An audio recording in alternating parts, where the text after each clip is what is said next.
Quando o cliente chamou a gente, ele estava buscando uma arquitetura que conseguisse desenvolver um projeto, mas ele tinha metas bem ambiciosas, né? Ele quer abrir uma série de lojas, não só por São Paulo, mas fora de São Paulo. Ele queria um escritório que fizesse várias lojas, mas dentro de uma mesma linha de pensamento, dentro de um conceito muito semelhante, porém as lojas sendo sempre diferentes, muito diferentes entre si. O cliente alugou não uma, mas 2 casas. Eram casas que passam ruas diferentes, né? Quando a gente olha aqui exatamente, você tem 2 terrenos super claros dessas casas. E qual que era a ideia? Era uma bagunça, porque era um quebra-cabeça, né? Como juntar 2 casas em terrenos diferentes e dar um único conceito, né? O que a gente criou foi a cozinha de comunicação entre as 2 edificações, para criar uma sensação de que fosse uma construção única, né?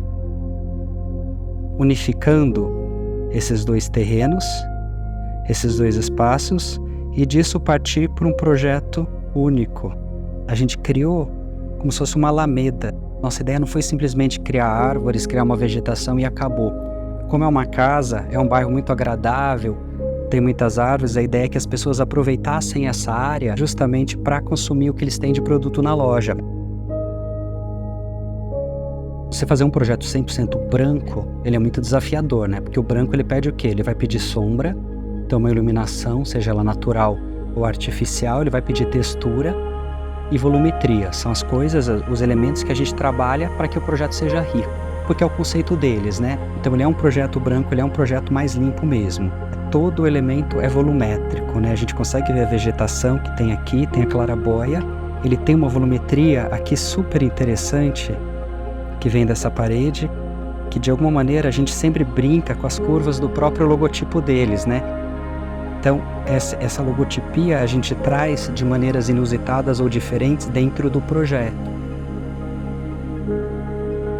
E aqui nesse espaço, como ele era uma caixa muito grande, a gente colocou esse teto reflexivo, é quase como se fosse um espelho martelado, essa era a ideia dele, para dar uma vida, para dar um elemento para que as coisas acontecessem duplamente, né? Então tem pessoas andando embaixo, mas tem pessoas andando em cima, parece, né? Então você tem um movimento ali involuntário bem interessante dentro da arquitetura.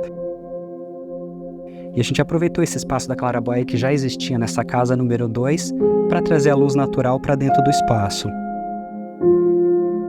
E o desafio que a gente tem sempre como arquiteto é trazer alguma coisa que crie uma experiência, embora seja uma palavra batida, mas que crie uma experiência para o usuário. Seja ele no escritório, seja ele numa loja, seja educacional, né? Aquilo tem que impactar de uma certa maneira, né? Isso é muito importante.